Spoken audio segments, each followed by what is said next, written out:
Hi there, this is Carl Irwin, and I've got something interesting to share with you. This is a king-size matrix, a matrix fit for a king. We've got some coins here.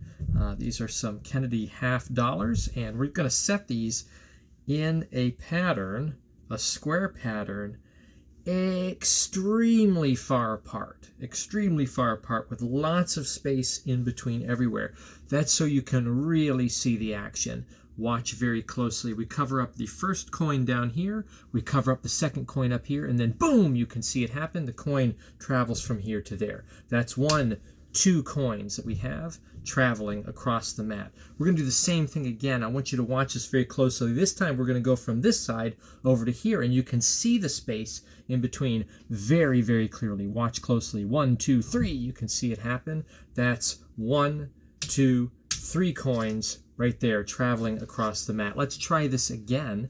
We're going to do it one more time. This is my favorite one right here. We have one more coin sitting all by itself way back here in the bottom corner, and we're going to cover the coins up here. Cover 3, cover 1, and it happens so fast. Boom! You can see that it happens. That's all the way across. That's 1, 2, 3, and 4 coins. That is a king-size matrix. A matrix fit for a king. So let's talk about what's going on here. You wanted some more coin stuff, so I'm giving you a little bit more coin stuff. Now, this is a little unfair because I'm showing this to you right after the last video, so you kind of know probably what I'm using. Again, this is the Common Magician channel, so we're trying to find the most accessible ways to accomplish something.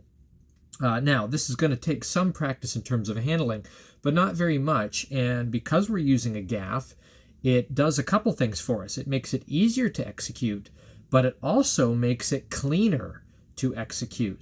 We are dirty, but only momentarily throughout the routine, and we essentially end up as clean as we can be, which is pretty clean. This is assuming that no one's going to reach out and grab the coins, right? That you're in an environment where people may be sitting at a table and no one's going to reach out and grab the coins to inspect them because one of these coins is gaffed, okay?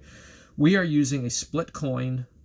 This is what I talked about on the last video, but we're going to use a split coin in a different way than what you would expect. This is a triple split coin, but we're only using the heads. We're just using the 2 heads. So the way this works is there's no tail on it. There's no back side. If we want to show both sides of the coin, we have to fake it. So the first thing I did is I showed the coins and I turned over. I can't remember where I saw this move from. I think this is an old move. I don't remember what the sourcing is. If someone knows, you can put it in the chat where this comes from. But it's a fake turnover. I'm going to actually turn over this half dollar, but I'm not going to turn this one over. I'm going to flip, and on this one, I'm just going to stand it up and drop it right back down again. So it looks kind of convincing. I do that, and it looks like I turned over both. So I turn over that one. This is still on heads. Then I turn over these ones for real. Then I come back immediately, and I reverse, and this stays still heads up, and it goes that way. Because they're very shiny, and you can't really see that close, you don't really notice the discrepancy. Now, there's no reason why I couldn't incorporate the tail on this, except for the fact that on the half dollar, as I mentioned on the video about split coin gaffs, it makes the half dollar considerably thicker than what it should be. And I think it's noticeable. It's noticeable enough that I don't really like to keep it that way with other half dollars. Now, if I was using dollars or silver dollars, I probably would do it, either one of the other gaffs that I have. But here, to make this look good, we're using smaller coins in more space. A king-size matrix, using a lot of space here to make it very obvious. And because we're going to be so clean, we can use a lot of space. We're not really left terribly dirty. We're not really, at no time are we doing the typical move where we're moving the last hand to vanish a coin over to the place to collect. We're never doing that move.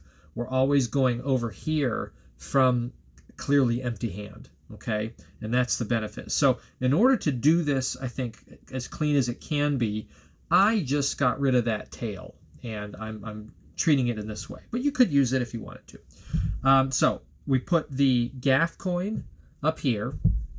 We put a regular coin here, regular coin here, regular coin here, ton of space, lots of room.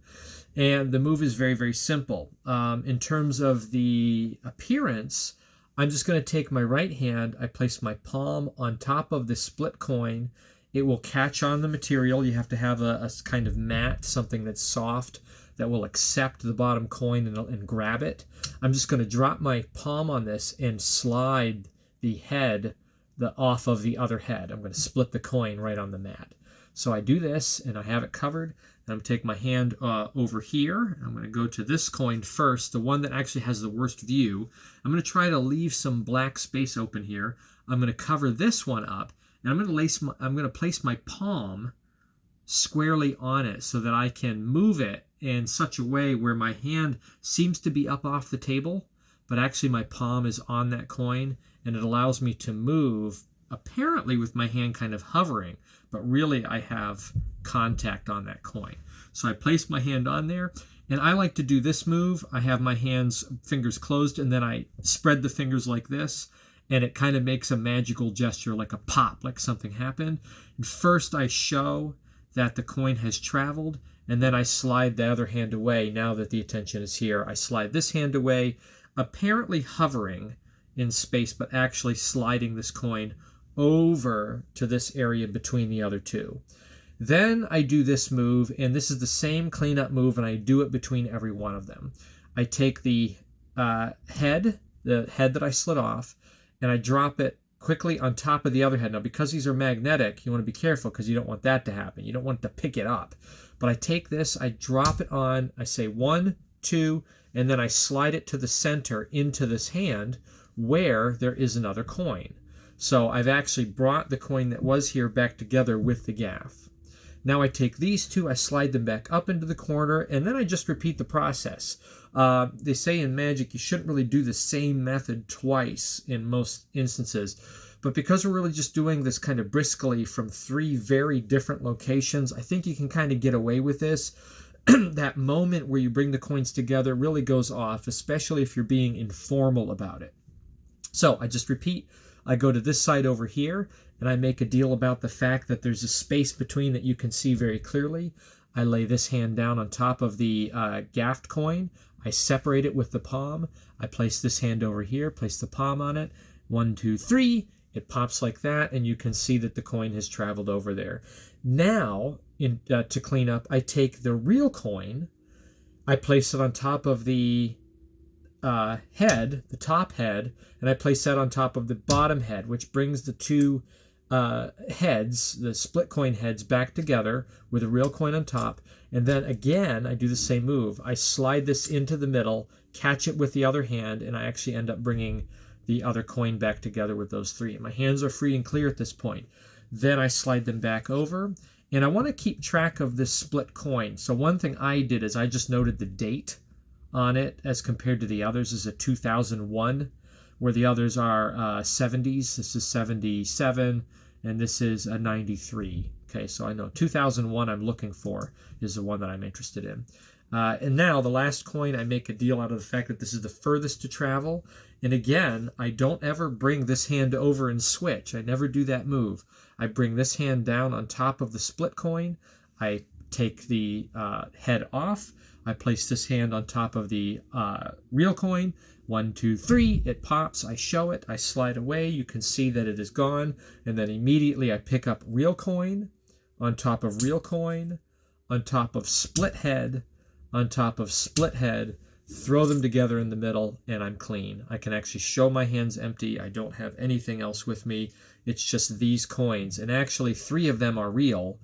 1 of them is the gaff. So that is king-size matrix, big open space, very, very clean kind of presentation with that move in the middle to kind of clean up between each phase. Now, at speed, if you do this again, and I think it's important with these kinds of things. This is like juggling. I mean, this kind of coin magic, most coin magic, really is kind of like juggling, or cups and balls is like juggling, right? Where you want to briskly move on before the mind has a chance to catch up to what's going on.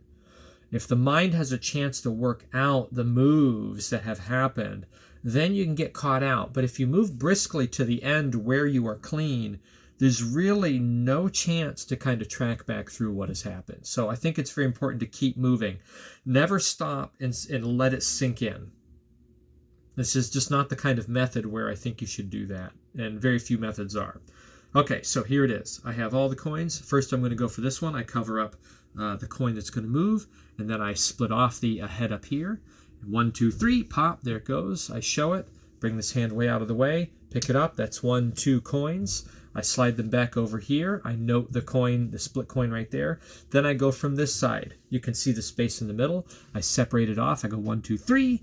There it is. You can see that it moves. Pick up. Slide them into the middle. Move them back over here. Last one's my favorite. You can see this huge space, this huge chasm of space in between. Separate it out. 1, 2, 3. Pop. There it is. That's 1, 2, 3, 4 coins. That's a king size matrix. So anyway, that's my take on that. Could you do this with larger coins? You could, but again, I think it's better with smaller coins on a matrix, because in the end, you really want to have a situation where you're essentially covering all 4 coins with one hand. That's a lot harder to do with larger coins. If I did it with larger coins, I would use my Eisenhowers, because I don't have enough non-magnetic duplicates of my Morgan. So this is what it would look like here. You can see this, I guess the one benefit to this is the coins are a lot easier to see. But again, as you can see, it's a little harder to cover them. Cover up the first one, cover up the second one, split off the top. A little harder to do that too. 1, 2, 3. You can see that it jumps over there. That's 1, 2 coins. Do this again. This time we're going to go from this side to that side. You can see all of the space in between. Watch this very, very closely. 1, 2, 3. There it is. You can see that it moves over. 1, 2, 3 coins. Try this again. We'll do it one more time. Watch very closely. This is my favorite one. It's from the far corner over. This is the most space. We'll even stretch it out even further. Watch this happen very fast in the blink of an eye. 1, 2, 3. You can see that it moves over. That's 1, 2, 3, 4 silver dollars, king size matrix. So anyway, that's a treatment of it that the one thing I like about this is that, again, it avoids this situation where you vanish something, and then the next move is that you have to bring this hand over, right? And that, I guess that wouldn't even be the one you do. You'd probably do it like this. You would cover this one up. You would, I can't get my hand on it over here. I haven't really practiced it this way. Anyway, imagine I've split it. You do this one, boom, you can see that it moves. And then the next one is that I have to take this hand, which just came from where the coin disappeared, and then this is the one that's going to move it. This is the way a normal matrix would be done, is you'd have to find some way to coordinate this dance going back and forth, alternating hands, to make the coins go over to the next space. So this avoids all of that just by using the split coin and then joining everything back together in a move in the center when you're doing a count of the coins that have moved. So anyway, take it or leave it. That's a treatment for it. You wanted some more coin stuff. I think that's a very accessible way to do a matrix that looks more, I think, slightly more visual than the typical method, which usually involves an extra coin or a half shell or something like that. And you have to keep something concealed all the way to the end and ditch something at the end. Here, there's no ditching. Everything's in the open. Very, very clean. I think it looks pretty good. So anyway, best of luck with that, and happy magicking.